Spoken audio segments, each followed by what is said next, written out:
마태복음 9장 14절에서 26절. 그때에 요한의 제자들이 예수께 나와 이르되 우리와 바리새인들은 금식하는데 어찌하여 당신의 제자들은 금식하지 아니하나이까? 오늘 말씀은 두 가지 이 사건을 이제 기록하고 있죠.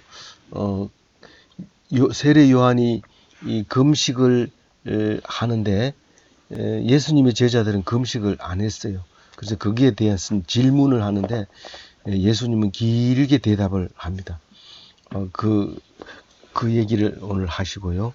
그 다음에 믿는 자의 기적이 일어납니다.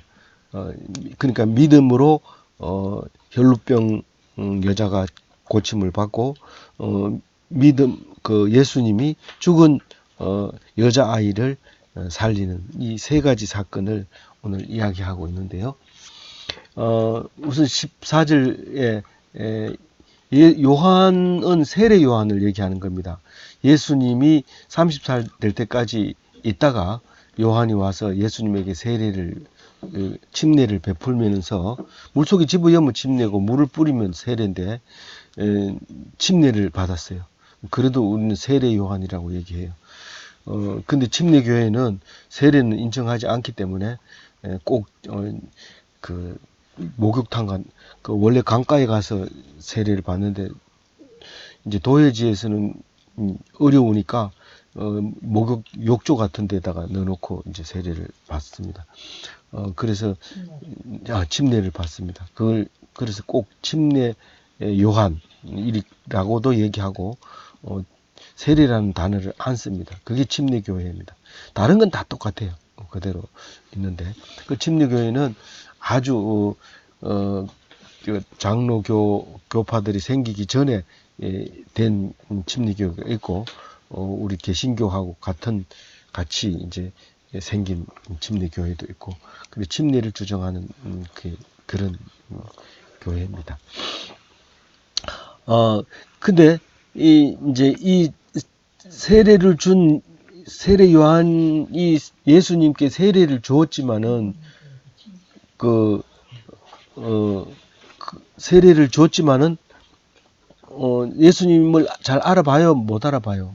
잘 못 알아봐요. 그래서 누구냐고 이제 물어보기도 하고 세례 요한이 맨 처음에는 세례 받을 때는 알았어요. 딱 세례를 주니까 내가 어떻게 감히 뱃속에 있을 때부터 알았어요. 세례 요한은 뱃속에 있을 때 6개월 차이 나거든요. 그러니까 6개월째 이제 예수님이 딱 이제 임신한 거예요. 세례 요한은 6개월 돼가 배가 부룩하고 발길질하고 그때 이제 예수님이 딱 잉태를 했는데 둘이 이제 그 마리아가 천사가 와가지고 처녀가 알을 가지겠다 이러니까 깜짝 놀라가지고 안 됩니다 이러니까 아니다 이거는 성령이 하는 거다 그러면서 엘리사벳은 나이가 그렇게 많은데도 지금 애기 가져가지고 지금 뱃속에 있다 이러니까 그 마리아가 그 소리를 듣고 갑자기 그 엘리사벳을 만나러 가고 싶은 생각이 들었어요. 이제 책에서는 사촌이라고 얘기하는데 사람들은 사촌이라고 얘기하는데 성경은 사촌이라는 말을 안 하고 같은 이제 그 집안 사람이래요. 그래가지고 엘리사벳을 딱 만나러 갔는데 이게 막 요한이 뱃속에서 발길질을 막 하는 거예요.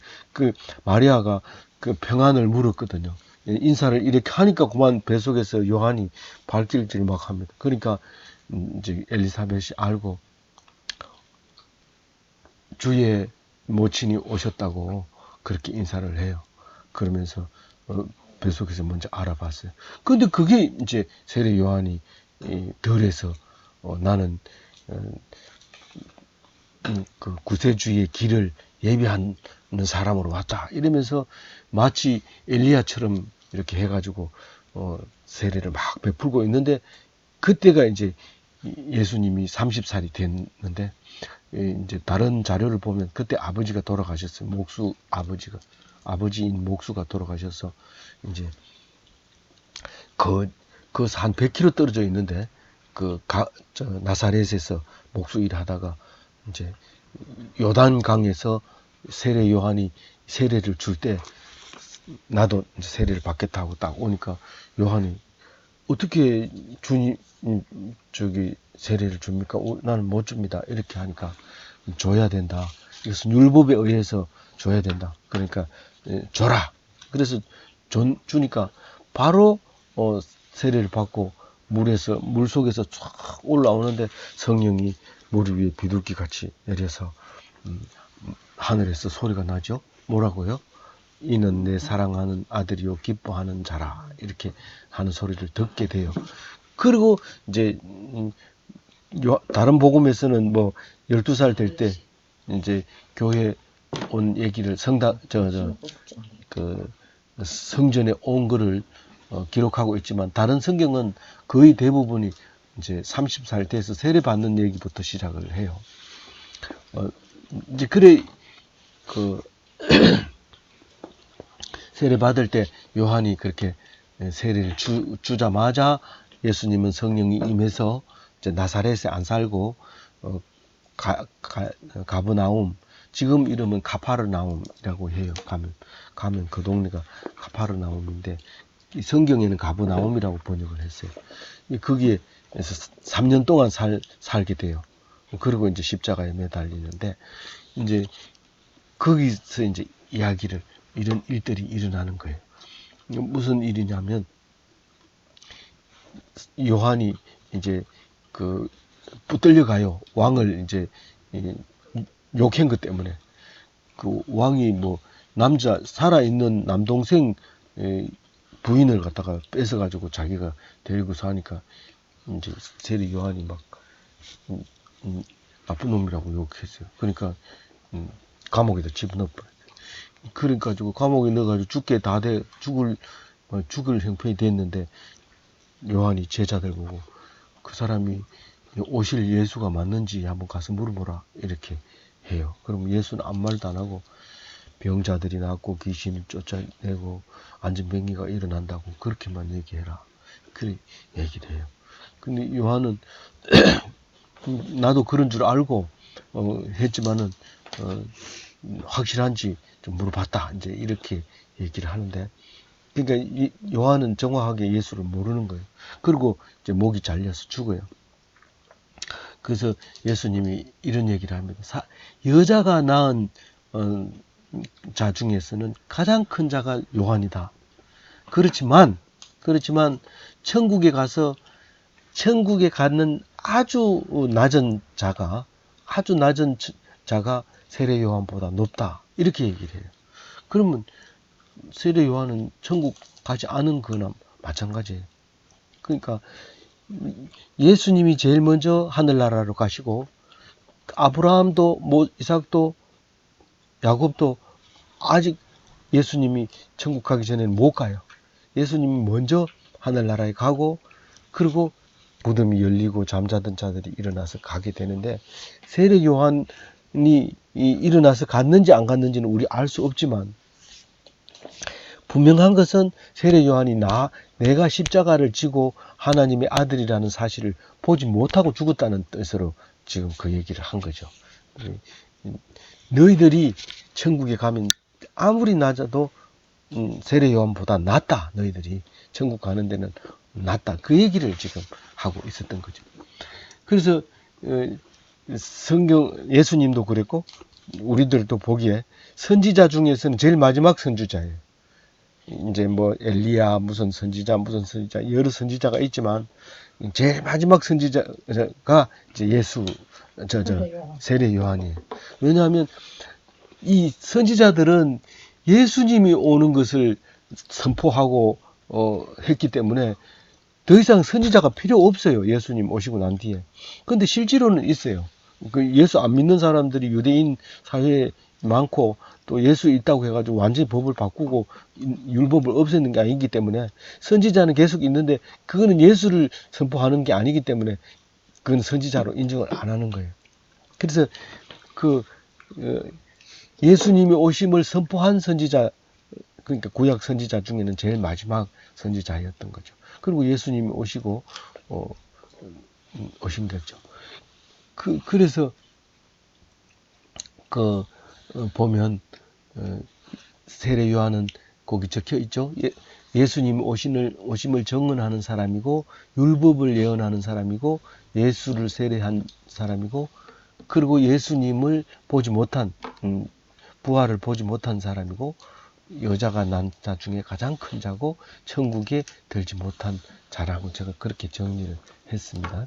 일단 그래서 뭐 중요하지 않는 것은 사실은 우리가 기억하지 않아도 되지만 제가 정리한 것은 그래요. 그래서 뭐를 질문하느냐 하면 이 한 가지 질문은 당신이 예수입니까? 이렇게 물어본 것처럼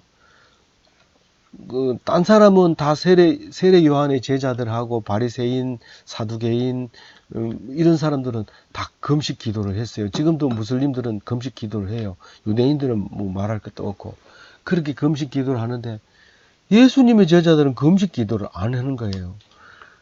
그를 질문을 이상하게 여기고 이제 질문을 하니까 예수가 이렇게 얘기해 15절에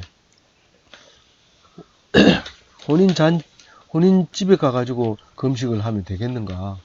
뭐 오늘 같이 음식을 많이 차려놓고 같이 먹는데 나는 살이 쪄서 안 먹어요. 이러고 안 먹어버리면 그 분위기가 전체가 썰렁해지고 나는 그 뭐 살이 빠졌단 말이가 뭐 이런 생각이 들어가지고 속으로 막 비웃으면서 나는 더한데 막 먹는데 지는 뭐 이렇게 얘기를 할까봐 그 말을 못하는 게 남들하고 같이 먹어야 돼요. 근데 이 혼인집에도 마찬가지예요. 뭐 잔치집에 가가지고 슬픈 사람처럼 세수도 안 하고 깨제지하고 뭐 음식 좀 먹지도 안 하고 이러면 그거 가면 안 되죠. 그래서 혼인집에 가서는 이거 맛있습니다, 기쁩니다 이러고 이제 그렇게 해야 되는데 예수님이 지금 혼인 잔치에 있다고 이렇게 얘기합니다. 그래서 신랑인 내가 예수님이 신랑이라는 말 많이 하잖아요. 이 신랑인 내가 지금 신부하고 지금 살고 있는 이제 혼인 날인데 신랑이 이제 빼앗길 날이 있어요. 옛날에는 뭐 결혼식 날 막 신랑을 그냥 잡아가지고 뭐 군대도 보내고 뭐 옛날에는 그전에는 그렇게 전에는 결혼만 하면 그래도 다른 건 다 잡아가도 결혼식 날은 안 잡아가는데 뭐 이런 날도 있었던 것 같아요. 로마 시대에. 그리고 신랑이 붙잡혀가지고 군대 끌려갈 때 그때는 금식하고 울어야 된다는 거지. 그때는. 그렇게 하니까 지금은 내가 쉽게 얘기하면 내가 죽거들랑 금식해라. 내가 살아있는 동안에 금식할 필요가 없다. 그러면 그게 뭔 말이냐면 예수님이 살아있는 동안에는 우리가 금식 기도하는 것은 하나님께 기도하는 건데 하나님이 있는데 그냥 직접 얘기하면 되지 금식을 왜 해요? 금식 기도한다는 것은 하나님이 들을 때까지 들었는 것을 표시해 줄 때까지 금식 기도를 하는 것을 말하는 거잖아요. 그런 얘기를 합니다.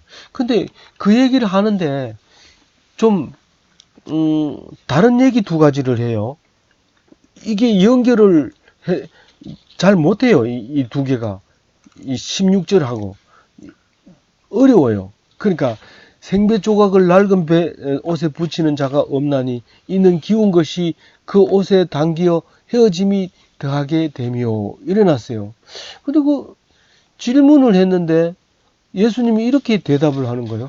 그러니까 혼인잔치 지금 혼인잔치집이다. 그러니까 금식하지 마라. 이래놓고 지금 생배 조각하고 낡은 생배 조각을 낡은 옷에 붙이면 이게 생배 조각은 힘이 세니까 땡기면 전부 낡은 옷이 자꾸 떨어지니까 낡은 거에다 낡은 거 붙이면 땡기면 뭐 어차피 다 찢어지는 거니까 그런 식으로 이제 옛날에도 옷을 그렇게 기워서 입었더니 헌 옷을 뜯어가지고 헌 옷을 기우지 새 천을 가지고 헌 옷을 기우거나 이렇게 하지 않았다는 거예요.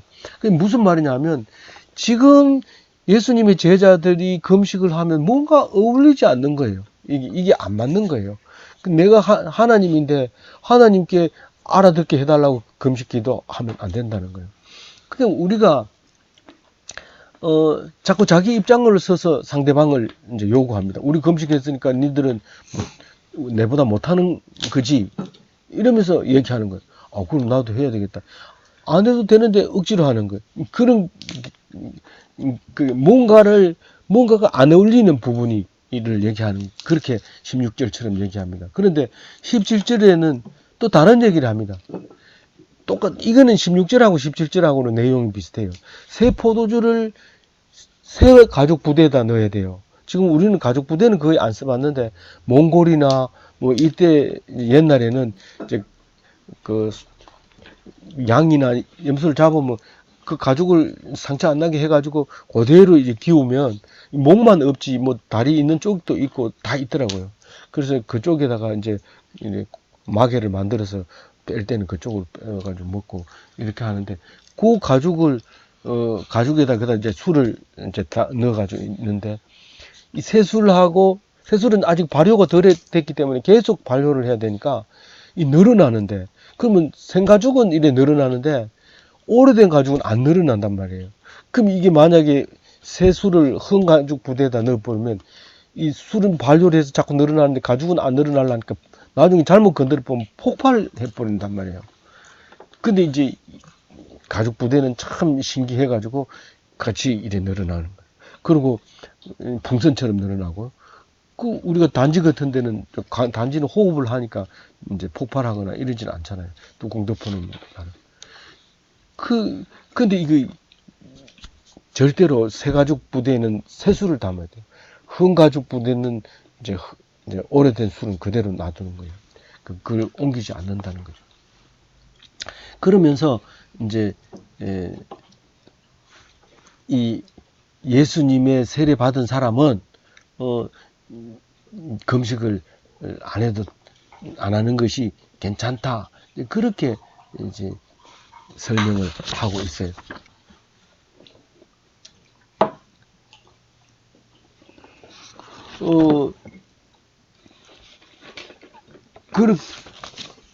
그러니까 우리는 요거를 놓고 뭘 생각을 할 수 있느냐 하면요,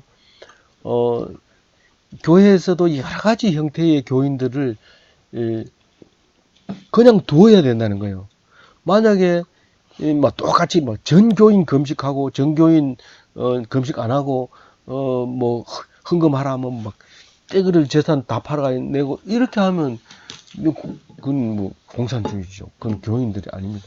남들이 헌금 많이 할 때 안 내가지고 쪽팔리지만 그래도 견딜 수 있어야 되고, 또 남들이 금식 기도할 때는 또 자기는 금식 안 하고 힘을 내서 또 봉사를 하고, 또 그 사람들이 또 금식 안 할 때는 또 금식 좀 빠져가지고 일도 좀 빠지고, 그렇게 하면서 또 이 교회 출석하는 것도 마찬가지예요. 뭐 이렇게 돌아가면서 좀 빠져도 돼요. 사실은 뭐 일이 있으면 주일날 일이 있는 경우들이 많이 있어요. 근데 주일날 빠지면 막 저주를 하고 막 그렇게 하면 안 되는 거예요.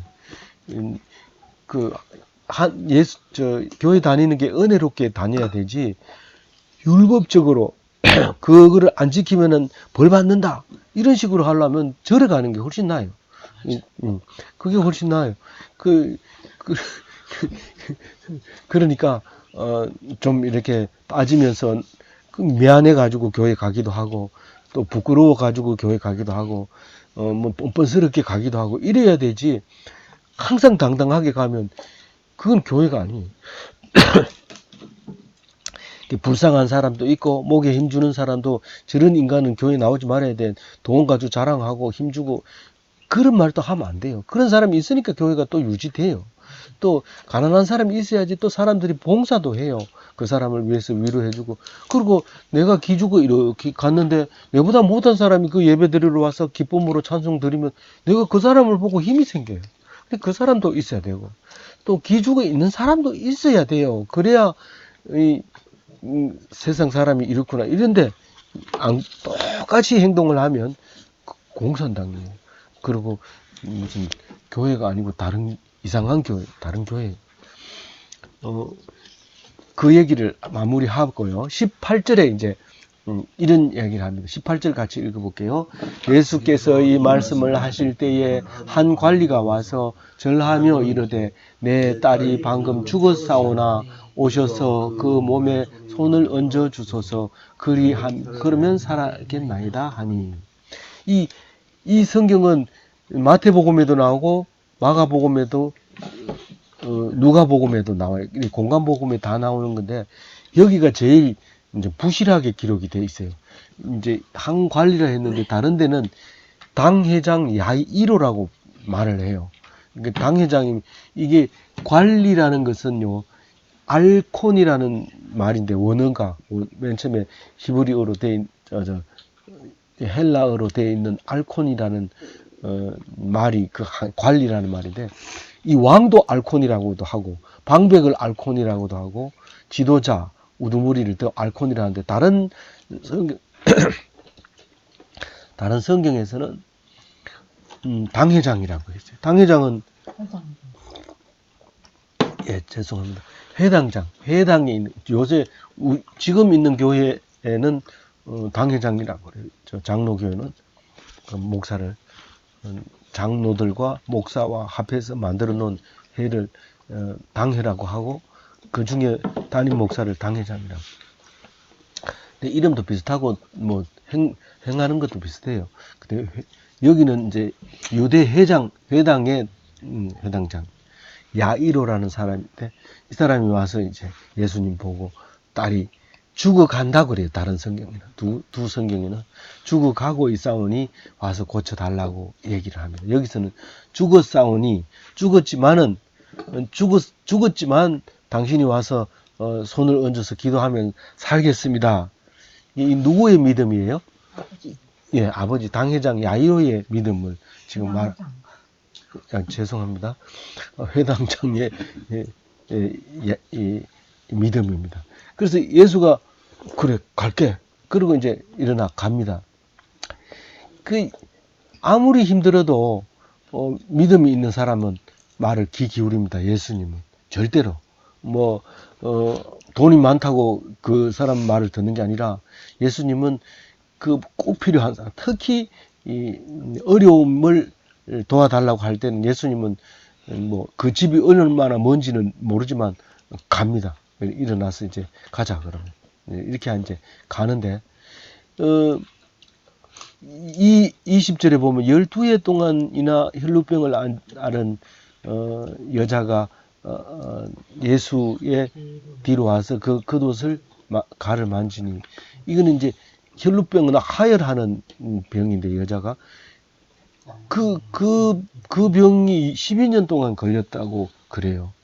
여기 이제 다른 복음에는 이 살아난 아이가 나이가 12살이라고 그러는데 오늘 여기는 딸의 이 나이는 안 나와요.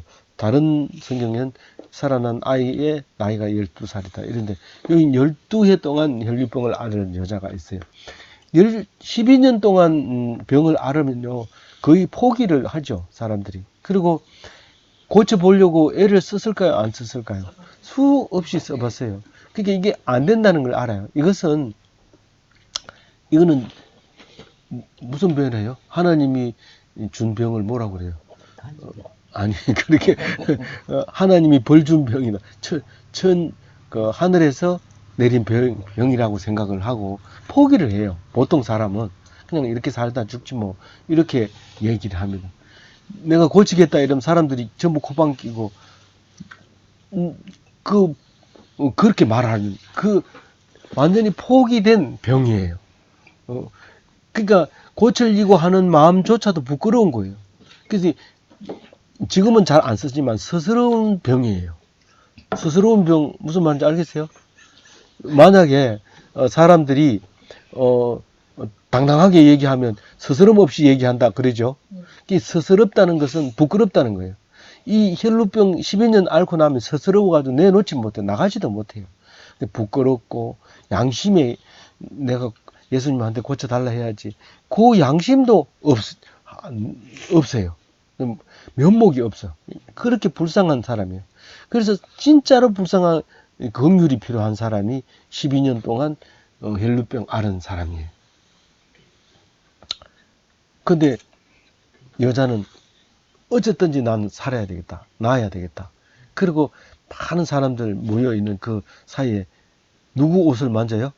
예수님의 옷을 뒤에 가가지고 만져버려요. 예수님 알까요? 모를까요? 압니다. 누가 내 옷을 만졌구나 그랬는데 다른 성경에서는 뭐 사람이 많아가지고 뭐 그렇게 엮였겠지요. 아니다. 내 기운이 빠져나갔다. 이제 그런 얘기를 합니다. 그러면서 이제 그 예수님이 그 여자를 이제 이제 보게 되는데, 이 여자의 마음에 대해서 21절에 얘기하죠. 그 옷만 만져도 구원을 받겠다 함이라. 다른 사람은 병을 낫게 할 때 예수님 병 고쳐주세요 이렇게 얘기하는데, 이 사람은 옷만 만져도 낫겠다고 생각하는 거예요. 근데 낫겠다라는 말을 안 하고 구원받겠다라고 얘기하죠. 이 말은 무슨 뜻이에요? 이 병이 죄로 인해서 병이 들었다고 생각을 하기 때문에 그 죄를 없애면 나는 죽지 않고 사는 것을 구원이라고 얘기해요. 그러니까 예수님이 하신 말씀을 이미 듣고 소화를 한 사람이에요, 이 사람이. 그래서 예수를 믿고 따라온 거예요. 그런데 예수님을 원래 그 질병이나 죽음은 하나님이 창조할 때 만들었을까요? 안 만들었을까요? 질병도 없고 죽음도 없이 만들었어요, 하나님이 사람을 만들 때. 그랬는데 왜 죽고 왜 고생스럽게 일을 해야 되고 병을 알아야 될까요? 예, 그 불순종하기 때문에, 따먹지 말라는 걸 따먹었기 때문에 그만. 가가 문제라. 예, 가가 문제예요. 그럼 가가 문제인데, 가가 문제기 때문에 뭐가 해결책이 돌아왔죠. 아담 때문에 예수님이 왔어요. 아담 한 사람이 모든 인간을 죄인 만들어 놨는데 예수님 와서 모든 인간을 무죄로 만들어 버린 거예요. 그래서 예수님을 제2의 아담이라고 얘기하기도 해요. 아담이라는 뜻은 사람이라는 거거든요. 본인도, 예수님도 자기를 사람의 아들, 인자라고 얘기를 했어요. 그렇게 말하고, 이제 아담은 그때 혼자밖에 없었는데 그걸 따먹었으니까, 두 부부가 있었지만은, 따먹지 마라. 지금도 우리가 그러고 있어요. 근데 우리 보고 얘기하는데 자꾸 아담 보고 손가락질 하지 말고 내가 그렇다, 내가 하지 말라는 거 꼭 한다는 거예요. 그래서 고통스럽고 죽음이 오고 그런다는 거예요. 근데 그 죄를 사해야 된다고 예수님이 얘기했던 것을 이 사람이 들은 거예요. 그래서 내가 그를 믿는다는 거예요. 근데 예수님은 네 죄를 사함 받았다라고 앞에는 얘기하는데, 여기서도 그 얘기를 하죠. 네 병이 나았다 이렇게 얘기하지 않고 22절에 따라 안심하라, 내 믿음이 너를 구원하였다 이렇게 얘기합니다. 그러니까 네가 죄로 인해서 그 병이 들었는 줄 알고 있는데 그 죄는 이제 해결됐다. 그러면 안 아파야 당연하죠. 근데 세상에 그런 게 어디 있어요? 예수 믿으면 복 받는다 그랬는데 나 혼자 믿고 우리 옆집은 예수 안 믿는데 비가 오는 거 보면 우리 집에도, 우리 논에도 비가 오고 그 집 논에도 비가 온단 말이에요. 그럼 이게 무슨 말이냐고요. 그런 복이 아니죠. 이거를 하나님이 나에게 복을 주셨다 하는 것을 깨닫는 것은 특별히 나에게 주는 거예요. 그게 생각이 안 들면 기독교인이 아니에요. 그러니까 똑같은 논을 보면 똑같은 것 같아도 이 사람은 소출이 조금, 뭐 둘 다 똑같이 소출이 나도 이 사람은 이만큼 내준 하나님께 감사하고 막 감격하고 그것을 추수해가지고 감사 헌금하고 이런데, 이 사람은 그게 낫다고 막 화가 나가지고 막 그거 가지고 내가 빚도 못 갚는데 언제 그걸 농사 져가지고 언제 빚을 갚으라는 말입니까? 이러고 막 댕기면서 사람 붙들고 그거 가지고 되겠나? 나 그거 뭐 버려버리든지 뭐 농사 짓지 말든지 해야 되겠다. 이러고 입으로 막 죄를 계속 짓는 거예요. 그러니까 똑같이 하나님이 은총을 내렸는데 이 사람은 기쁨으로 살고 이 사람은 불만으로 살아요. 어떤 게 기독교인이에요?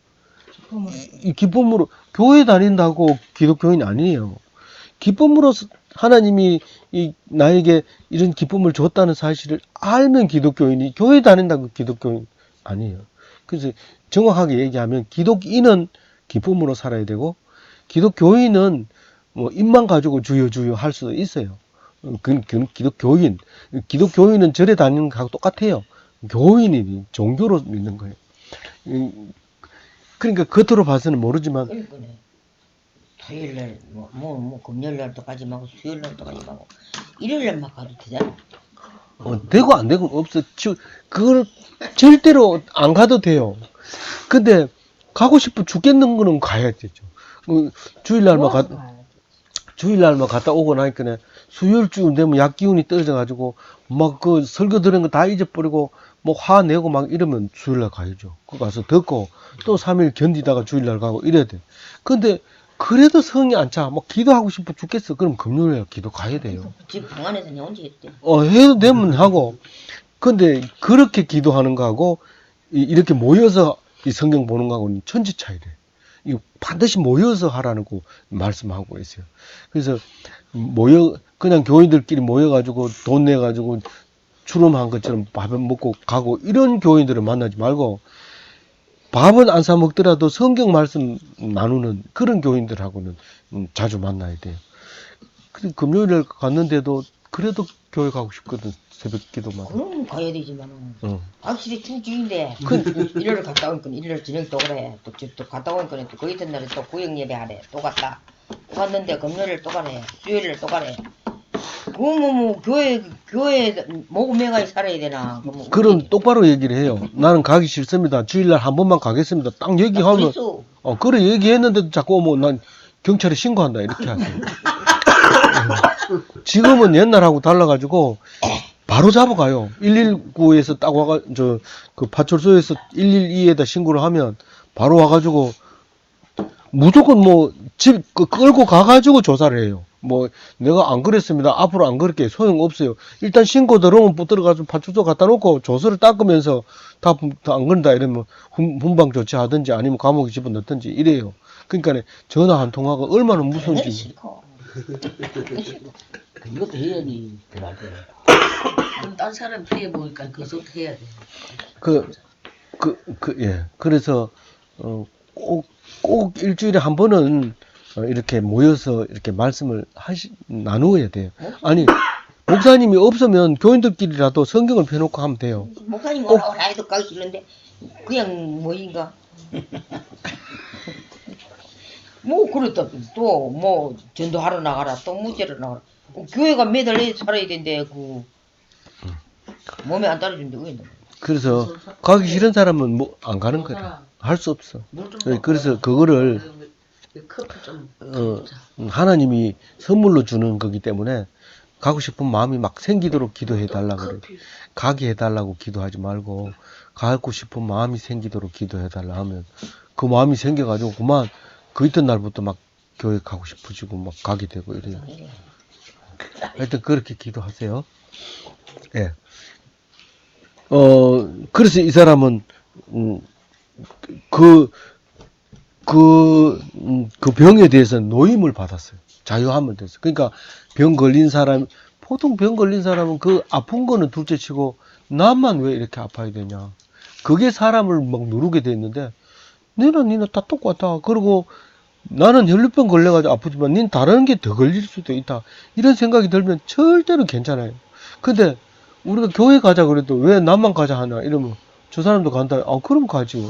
이런 말을 하는데 그렇게 하면 안 돼. 남이 간다고 해서 가는 게 아니라 물론 이제 가서 여럿이 성경 공부하는 거는 여럿이 가야 되니까 이제 그런 얘기 하는 거지만 그래도 아무도 안 간다 하더라도 성경을 보면 돼. 그래. 이게 이제 우간다 같이 싹 깔고. 어떡해. 그래서 우간다, 필리핀 싹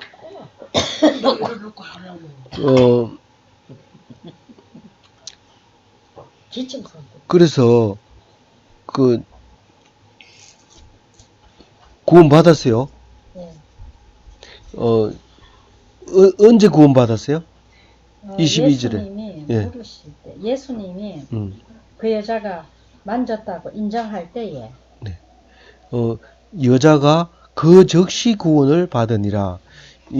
예수님 입이 딱 떨어지면 빛의 속도로 응답이 와요. 바로 낫게 해버려요. 그러니까 만진 순간 바로 나와버리는 거예요. 예. 근데 그러니까 그 믿음이 그 엄청난 속도라는 거예요. 그 응답 속도가. 그러니까 하나님께 기도 이렇게 하고 내가 기도했으니까 하나님 마음에 들면은 들어주시겠고 이런데 그게 아니고 기도하는 순간에 벌써 응답이 온다는 사실을 오늘 말하고 있는 거예요. 23절에 보면 예수께서 관리인의 집에 가서 피리 부는 자들과 뜨는 자를 무리를 보시고 이렇게 얘기합니다. 무슨 말이냐면 요 사이에 다른 성경은 뭐라고 하냐면 그 종들이 와가지고 예수님 좀 귀찮게 하지 마세요. 아는 벌써 죽었습니다. 이렇게 얘기해요. 그러니까 예수님이 뭐라 했는지 알아요? 두려워하지 말라. 믿기만 해라. 그렇게 얘기를 해요. 우리에게는 뭐 양밥이 필요하다, 무당이 필요하다, 뭐 이러면 안 돼요. 그냥 아무것도 안 하고 믿음만 가지고 있으면 돼요. 오직 믿음이에요.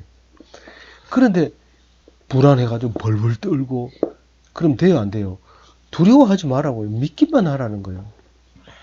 그러니까 풍랑이 일어가지고 파도 쳐가지고 배가 뒤집어지려 하는데 믿음 있는 예수는 그러자고 불안한 제자들은 벌벌 떨면서 지금 죽게 됐는데 잔다는 게 말이 됩니까? 이러고 그냥 안 놔두고 막 깨워가지고 이러니까 일어나가지고 야단치면서 왜 그렇게 믿음이 없나? 죽으면 니들만 죽나? 이러면서 막 야단치면서 파도를 꾸짖으니까 조용해져 버렸어요. 진짜 저 예수님이 꾸짖으면 조용해집니까? 그렇죠. 그걸 믿는 거죠. 우리에게는 그런 능력이 있습니까? 있죠. 있는데 믿음으로 하는 거죠. 믿음으로. 그러니까 믿지 않는 사람이 자꾸 질문하건데 대답하지 마세요. 믿지 않는 사람이 자꾸 질문하면 사실 그게 아니고 말이야. 뭐 이렇게 복잡하게 하지 말고 믿음으로 그냥 그대로 설명을 해버리는. 예. 나는 안 믿어지는데 그럼 할 수 없다. 니는 교회 나오지 마라. 이래야지. 그래도 믿어봐. 그러면 돼. 뭐 이렇게 자꾸 억지로 하지 마세요. 믿음은 하나님이 어느 날 순간 탁 주면 남은 목에다 칼이 들어와도 그걸 부정을 못 합니다. 나는 그건 그렇게 믿는다. 난 죽어도 그건 믿음이 간다. 이렇게 하면 그건 믿는 거예요. 그게 돈으로 살 수 없는 믿음이에요. 그건 뭐 엄청난 가치가 있는 믿음이에요. 그래가지고 믿기만 하고 이제 간 거죠. 가가지고 이제 살리는데 사람들이 피리를 부는 건 장례식에 부는 거예요. 우리나라는 피리 부는 게 없지만 여기는 장례식에 피리 부는.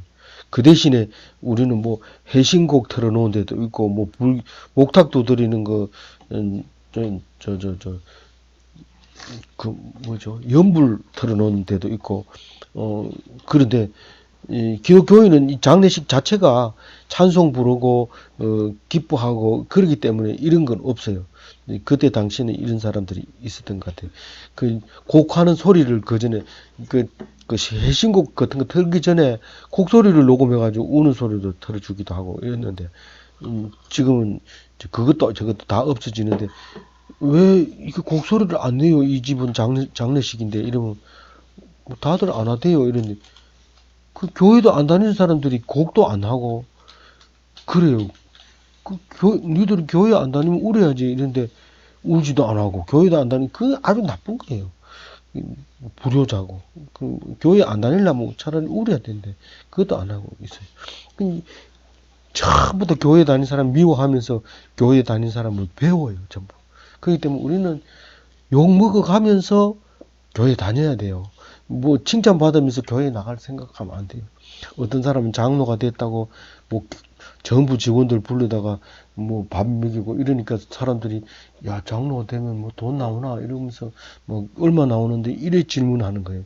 장로가 되면 얼마나 고통스러운 건데 그 사람들한테 밥 사주는 그 돈 가지고 헌금하면은 그 교인들이 힘이 덜 들 텐데 그런 거예요.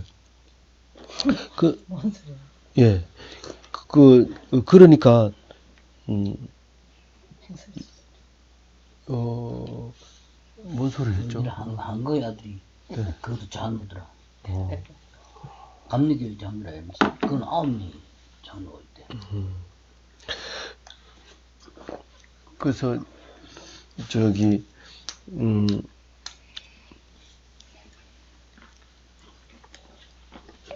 장례식을 하지 말라고 이래요. 장례식 하지 마라. 무슨 소리냐 이러니까 야는 죽은 게 아니고 잔다 이래 얘기를 해요. 그러니까 사람들이 무슨 소리야 지금 장례식을 한창 하고 있는데 안 죽었다 하나 이러면서 비웃는 이야기가 나와요. 근데 자는 것과 죽는 것이 비슷해요. 거의 비슷해요. 근데 깨어나면 자는 거고 안 깨어나면 죽은 거래요. 그게 똑같아요. 이게. 근데 다시 살아난다는 거죠. 이 말은 다시 살아난다는 거예요. 그 얘기인데 이제 하나님 말씀을 통해서 죽지 않는다는 것을 알게 되면 죽음이라는 게 있을 수가 없죠. 그래서 이 아버지의 믿음을 통해서 이 소녀가 안 죽게 되는 것을 얘기합니다. 그래서 여기에 보면 그 손을 잡고 일어나라 할 때 다른 성경에는 달리다굼이라는 말을 써요. 그게 저기 아람어인데 소리 나는 대로 적었어요. 소녀야 일어나라 이런 말이에요. 달리다굼 일어나라 이렇게 하니까 그 나이가 12살 소녀였다 이렇게 얘기해요. 여기는 그냥 예수님께서 들어가서 잡아서 일으켰는 것처럼 얼핏 얼른 읽으면 가가지고 누워있는 아를 손잡아서 볼떡 일으킨 것처럼 보이는데 다른 성경에는 자세히 적어놨어요. 예수님 제자 하고 야고보, 요한, 베드로 이 세 사람을 데리고 가고 부모하고 요한하고 몇 명이 갔어요? 4명, 5명. 예, 4명, 5명이 그 아이 방에 들어가서 일으키니까 몇 명 됐어요? 6명. 예, 5명이 6명이 돼가지고 밖으로 이렇게 나오는 이야기를 이제 잘 적고 있어요. 그러면서 예수님 여기서는 아무 말도 안 하는데 예수님이 이 얘기 아무도 하지 말으래. 이렇게 소문내지 말으래. 이래요. 그랬는데 그 소문이 온 땅에 퍼지게 됐다. 이런 얘기를 하고 있어요. 어떤 거는 일부러 소문 내도 잘 안 퍼지지만 어떤 거는 일부러 소문 안 낼라 해도 순식간에 막 댓글이 달아가지고 댓글 달고 막 이래가지고 전 인터넷에 퍼져가지고 한 컴퓨터에서 아무리 지워도 안 지워져요. 그게 전부 복사돼 버렸기 때문에. 그래서 무서워요. 한번 딱 걸리면은 안 지워집니다. 우리 그런 게 아니고. 예. 그러니까 정신 똑바로 차리고 얘기해야 돼요.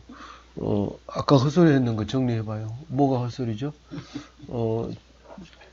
장로는 세상에서 자랑하는 게 아니에요.